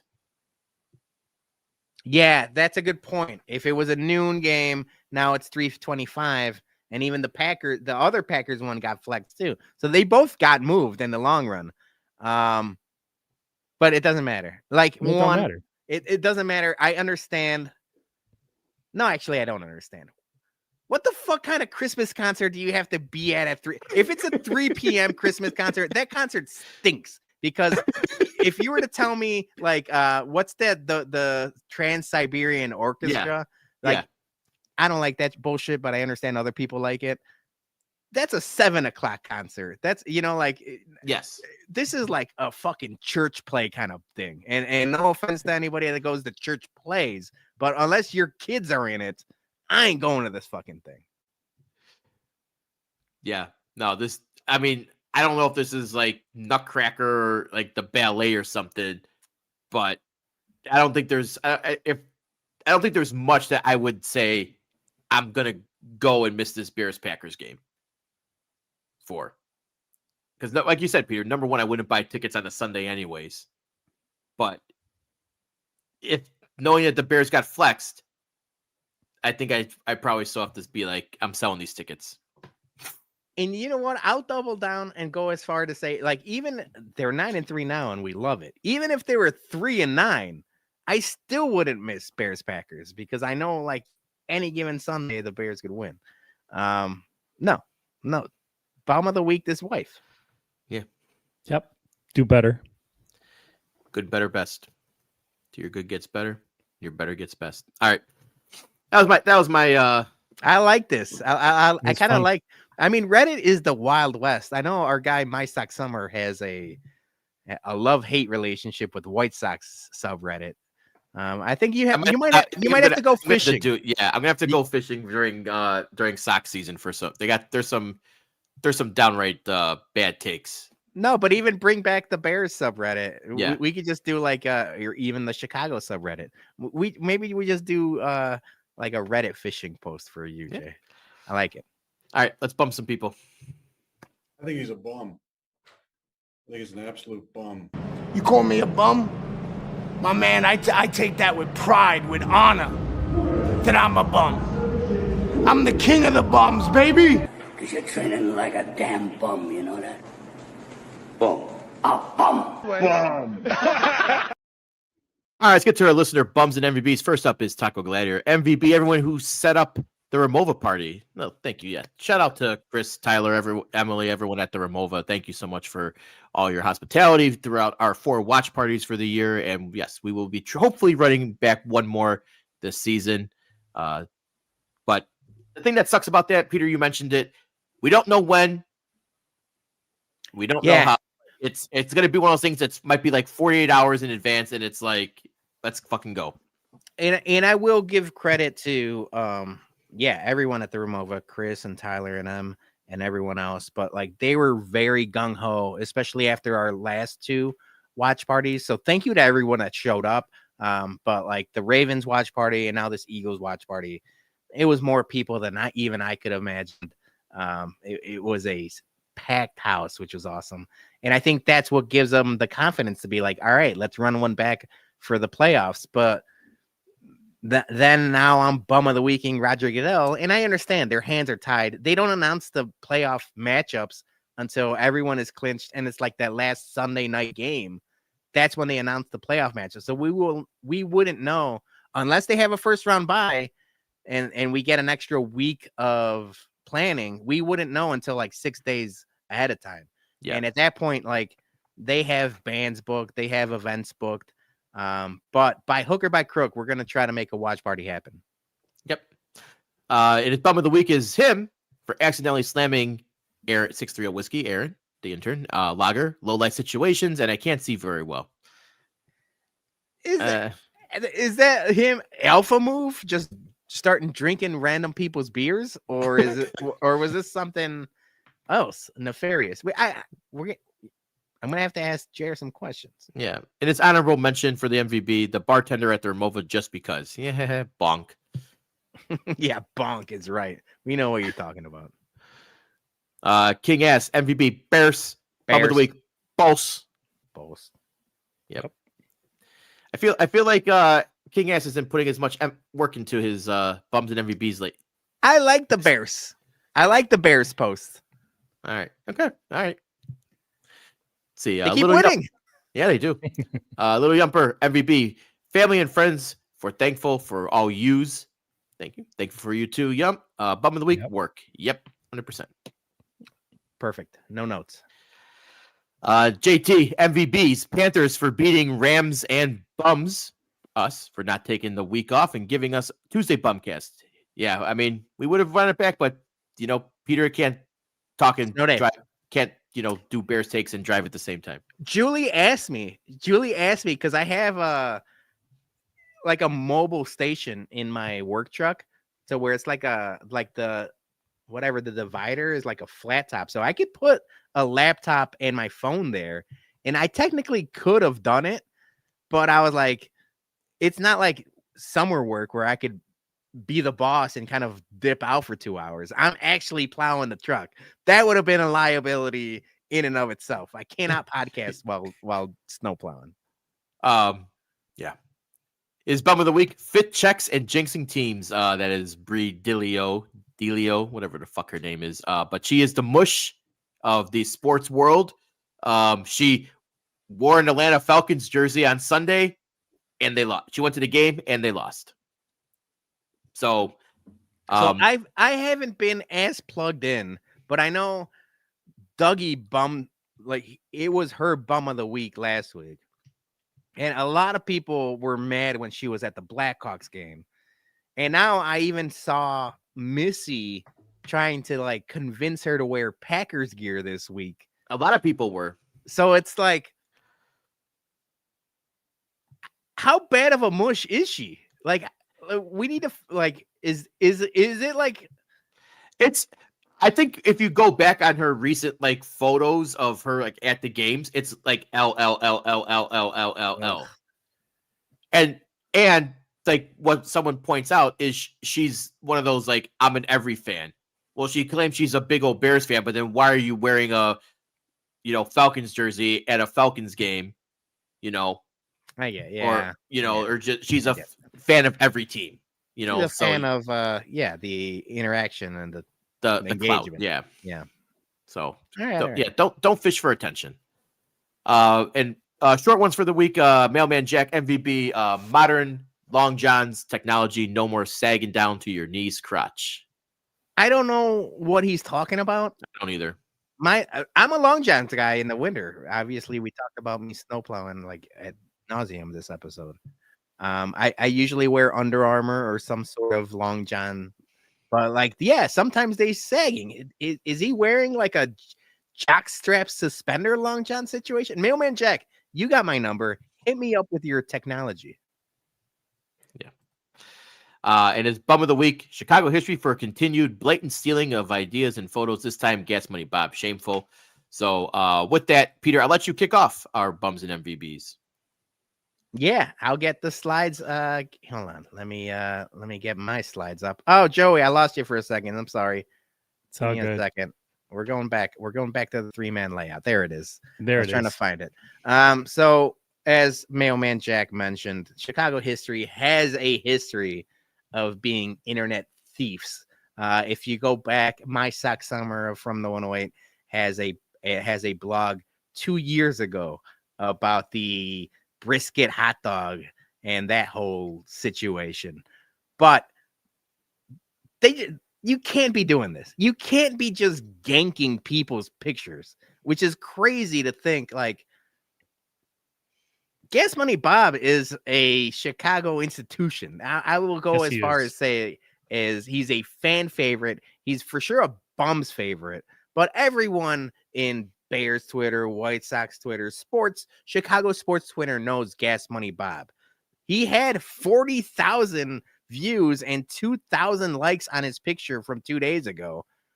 what balls does Chicago history have to say, like, I'm going to steal your exact picture and basically the same caption? Like, enough's enough with Chicago history. I know they follow us. I don't follow them back. But what the fuck? At some point, in their credit to a lot of people, both on Bears and White Sox Twitter, that like commented and in support of Gas Money Bob. But like, obviously, it's not the end of the world. Bob's gonna live. Like, you know, it's not. But like, you're a Chicago account. Be original. Come up with your own shit. Don't It's just not even steal other history. people's things. Yeah, Post I history. mean, Post some black and white photos from like the fucking 1800s or something. That'll keep me engaged. bums. Yeah. Yeah. Before you know it, Jason, that delicious griddle photo you posted of your dinner last night is going to be posted on Chicago history. Well, Yeah, you were grilling in the I winter. don't even live in Chicago, so I'm gonna be like at least, steal a Chicago tweet. You know what? I'm gonna go back to the normal view. Because I saw this and I also saw it. We had a discussion about Chicago accents after our show last week, because Dougie and White Sox Dave was like, I needed somebody with a Chicago accent, and that led us to like which one of the bums have the most Chicago accent. And I think it was Little Tina that says, I'm gonna vote for the only guy that lives in Chicago. And while that's true, all of the bums at one time or another lived in Chicago. I grew up. I have the old street signs from my block in my garage. I got those original motherfuckers. Like, I grew up on 37th and Rockwell. The house signs. is still there. Like, I still consider myself a South Side guy. Yeah, now I'm a Southwest suburb guy. But I don't think you could say the bums aren't from Chicago. Yes, we live in the suburbs now.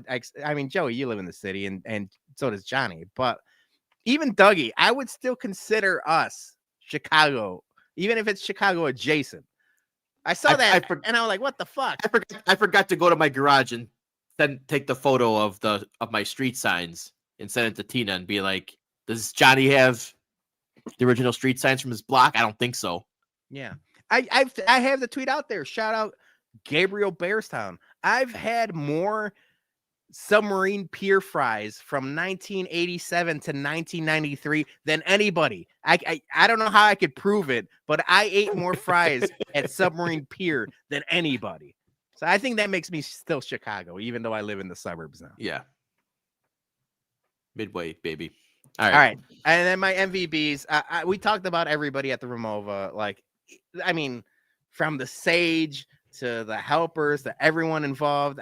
My uncle, Johnny's dad, my uncle, my Tío Juan was there. Like, everyone was there. But I got to give a special shout out to my man Chirizi. He put the tweet out there, and it was smart on him. He said, anybody that has tickets to the 108 Day show at the end of January, come see me, and I'll give you a special gift. And, we were hobnobbing. We're kind of like at those events, we're men of the people. We're kind of have to talk to everybody. So I only got to talk to him in spurts for a little bit. And at the end of the game, he's like, hey, man, you got your ticket? I'm like, oh, yeah, I forgot. Like, you're giving away stuff. I got the ticket. I showed him. So I got a picture to show you what he got me. He got me a Michael Jordan card. I got that card. Yeah, nice. I think I do too, but now I got two. It's an NBA Hoops Michael Jordan card, and I think we have a little I don't know if it's a budding rivalry. I don't know what it is about it, but we sent it to Beefloaf because he's a noted Scottie Pippen guy. I don't know how this turned into Michael Jordan, Scottie Pippen, but I think it's an MJ Pippen thing now. But shout out to Chirizi because I got this. I'm gonna put it somewhere in my background. I got a couple of MJ cards. I think I'm gonna do just like an MJ section. I got the cardboard cutout, the one from Home Alone. I gotta put it somewhere. But like I mentioned, if I put it behind me, it just looks. I'm at dick level, and you just don't want that. So I gotta figure something out. So we'll figure. Well, if it was Sinatra level, you would be here. Well, no, either way, I'm at waist level. If I put it's a 6-foot cardboard cutout. If I put it behind me, I'm just gonna be at like shorts level. It's a problem. Oh, all right, Joey, what do you got? Well, I'll start off with MVBs.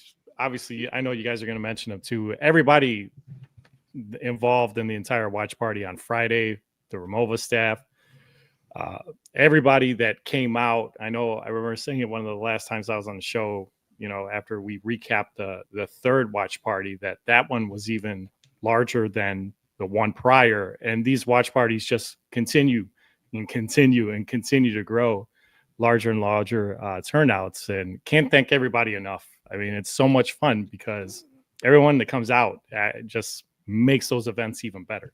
Just the atmosphere, the amount of cheers when the Bears are scoring, and of course at the end, the turnovers, everything. It turns it into us being at the game, that level of hype. I remember M showed Sandy and me her phone where it was tracking the decibels levels that were going on in the room, and we were in the 90s. We were touching above 90. So, and she's like, I said you needed to get louder because we could make it happen. So thanks again to everybody at the watch party. That was awesome. I want to give a special shout out to everybody at the Hawks game. Jay, we had a special invite come out with us and hang. We had Tina, we had Bear Mysterio, had a special appearance by our buddy Burke. Had an awesome time at the game on Sunday. We got to see Connor Bedard put this season and this team on his shoulders again and score 2 more goals and 2 more assists. And just when that Down game was down 3-0. They were down 3-0 to start that I'm game back, within baby. like the first 10 minutes. And we're all like, this is what we came for. And, you get the mean tweets and the mean texts being sent to me, and stuff like, Joey, leave. No, this Blackhawks team is different this year. So they're already tied 1-1 against a really good Vegas team on the road tonight. So, yeah, shout out to Bear and Tina and Burke for hanging. Of course, you, Jay, and Sarah for hanging out. We had a great time and a great post game too. So those are my MVBs. Bum of the week. These Philly fans. So these Philly fans go to the poor offensive coordinator's home on Saturday, Kevin Petula. I mean, even if he's great at his job or not, but you're that upset that you're going to egg his home, that you're going to vandalize and potentially get charged with now a felony, and you're young, man.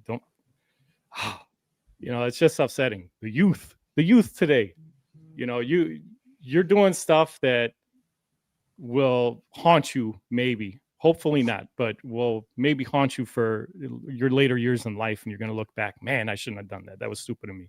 This is just pure stupidity. If it wasn't eggs, who knows? They're famous for throwing batteries too, right? So it's just, do better, kids. Do better. If the guy sucks, who cares? He sucks, but don't be going to people's houses and stuff. Just boo him or cheer for him to get fired at every single game like we do here in Chicago until it happens. Yeah, I was going to spin zone this, and I agree with most of this, but like how JT is saying, these fans threw snowballs at Santa Claus. They also threw batteries. They're infamous for throwing batteries. So if you're going to tell me I'm going to fuck up and you're going to throw eggs or a couple D batteries, I'll take the eggs. All right, I'm going to close out. I'm going to start with my MVBs, and I am MVBing Philly scumbag fans. Joey bummed them. I'm MVBing them. All right, but play. not for the reason that Joey did. I'm MVBing the Philly scumbags, particularly of the podcasting Instagram hot take, who basically were talking so much shit leading up to the Bears game of how there's no chance the Bears are winning, that we're going to get the Eagles are going to destroy the Bears and all their stupid guarantees, and Saquon's going to run for 200 yards. And I don't want to play the videos because I don't want to give them any more, rub, because they're Philly scumbags. you know. Always. But I want to thank you for having those receipts out there for my personal entertainment to go back and enjoy and cash in on. And for a lot of other Bears fans to go back and say, oh, you meant Kyle Monungai and DeAndre Swift running for 250 yards, you know, instead of Bart or Saquon. So yes, I MVB for your piece of shit hot takes and giving me my joy. I will say, Colonel Bourbon, I appreciate him being in the comments saying all my Packer coworkers are saying the same thing. Packer fans nowadays, I don't think they're the same breed. They're getting real fucking nerdy with their stats, with their DVOAs and all the other bullshit, trying to spin zone Jordan Love against Caleb Williams, where it's like, I'm very excited for the exact same thing to happen to Philly fans to happen to the Packers fans come Monday, because I will come with receipts for that one, Jay. When the Bears beat the Packers on Sunday, I'm going to have a fucking hour's worth of Packer fan tweet police to go through. Love it. So get ready. Love it. All right. My second MVB is the Lincoln Park Zoo. Meet Waddle. Bears fans named new penguin chick after Tom Waddle. It's Hell funny. yeah. It's punny, and it's, just tribute to the greatest wide receiver in Bears history, number 87, Tom Waddle. So I kind of want to go to the zoo now, and when he gets put on there and try to get a picture with the real Tom Waddle. And then the one thing Chicago does well is like the punny stuff. Even say what you want about like the city of Chicago, they name their snowplows fucking awesome names too. So it's like the animals and the equipment. Chance the Snapper. Yeah. Chance the Snapper was a good one. Waddle the Penguin. Yeah. So good stuff. My final MVB. We kind of mentioned it in the group chat. I said I'm calling dibs on this one. MVB Jack White for an awesome halftime performance on Thanksgiving for the Lions-Packers game. Brought out Eminem. That was fucking amazing halftime show, man. Yeah, that's one of the few where I stopped socializing with the family and I was like, hold on, I actually want to watch this halftime show. Turn the volume up because usually keep the volume down. While your family you're socializing. I grabbed the remote, I turned it up, like we're all watching Jack White on that. That was a fucking awesome halftime show. Jack White fucks, man. I'm telling you. I think I MVB'd him, or we talked about him when we went to Riot Fest. We were at like a bar looking at the stage, and it was like Julie and I, Tina was there, Malort Tina, and a couple other people were just kind of socializing. And as soon as he started playing, I swear to God, I was like a moth to a flame. I just started walking like a zombie towards the stage. He's that fucking good, man. He's so fucking good. I think you talked about it in the group chat. He's on the short list of like, if they are going to do a rock and roll type of halftime show. And I don't know if they will, because it's all hip hop and pop music nowadays. Yeah. But if they ever do go back to that, I think Jack White is on the short list. He's fucking awesome, dude. Yeah. I want to ask you guys a question, just throwing it out there before on topic with Jack White. Seven Nation Army, the guitar riff. Is that top 5 guitar riffs of all time? Oh, I had a very similar thing when I asked you, is that the best rock song of the last 20 years? I don't think you could go of all time.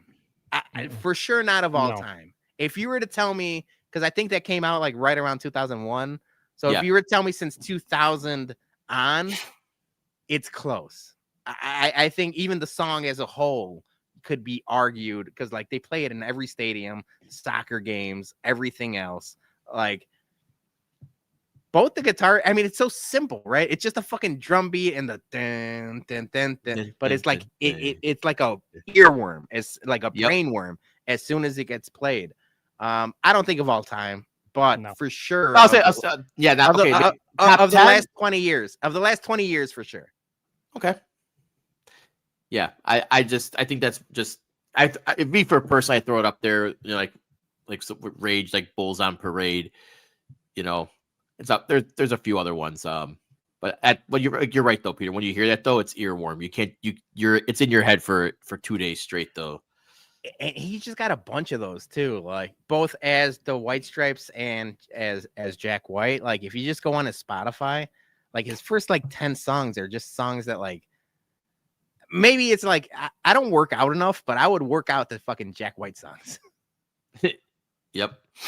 Bum of the week, Sam Darnold. Thanks for not throwing it to JSN, costing me fantasy football week.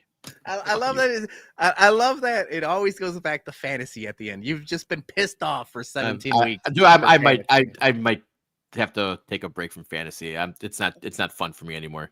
Well, you know what? We're almost at the 2-hour mark. Let's wrap this up before we get to 2 hours. But I will MVB you, Jason, because in the Beat the Bums League, I needed you to beat Jeff, and you did. So I'm. And you know what? And I was so thank you. That helped me personally. You know what? He beat me in the beginning of the season, and he came up to me at a Sox game, and he was talking trash. So I was a bigger man that I whipped the shit out of him last week, and I didn't say anything to him. But you know what? How's it feel to lose, Jeff, to a fucking 8 seed team? I needed that. So thank you, MVB, HBIC, Bum of the Week. I want to like laugh. You lost to my shitty ass. You lost to my shitty ass injured team and you got an ass whooping. All right, Senior Sox is getting pissed that we're leaving now. He just got here. Do we do a 3rd hour just wrestling talk? Because we got Survivor Series to talk. We can talk AEW. Do we just do tell Senior come back tomorrow for the Baloney show and we can talk all wrestling during the Baloney. What do you got in the Baloney show tomorrow, Peter? Great. I'm glad you mentioned Jason because I haven't slept in 4 fucking days. I don't know if there is going to be a Baloney show. I've been snow plowing for fucking since Saturday. I need to catch up on some rest. I do think I'm gonna record nerd news and just keep it like very simple. I'm gonna do like the movies nerd type of stuff for the Baloney show this week. Next week, we got my Theo. My Theo Beef Loaf is coming on. They are on the precipice of Festivus. So I'm going to talk about him. I'm going to talk to him about booking guests. That lineup for Festivus is crazy. They got like Mark Silverman. They got like big ass names. So I want to talk to him about that.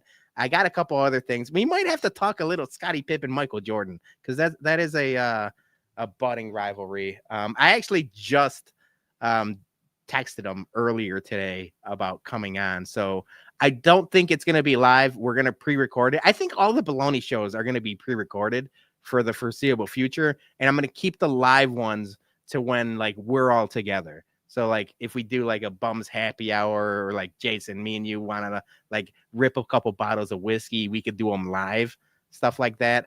But then all of the interview ones will be pre-recorded. At least it's a fluid thing. So we'll figure it out. But he'll be on next week, tomorrow, probably just nerd news. All right. Thanks for everyone who stuck with us for this 2-hour show on this special Tuesday episode of the BumCast. We appreciate you all, especially everyone who liked, commented. We love you all.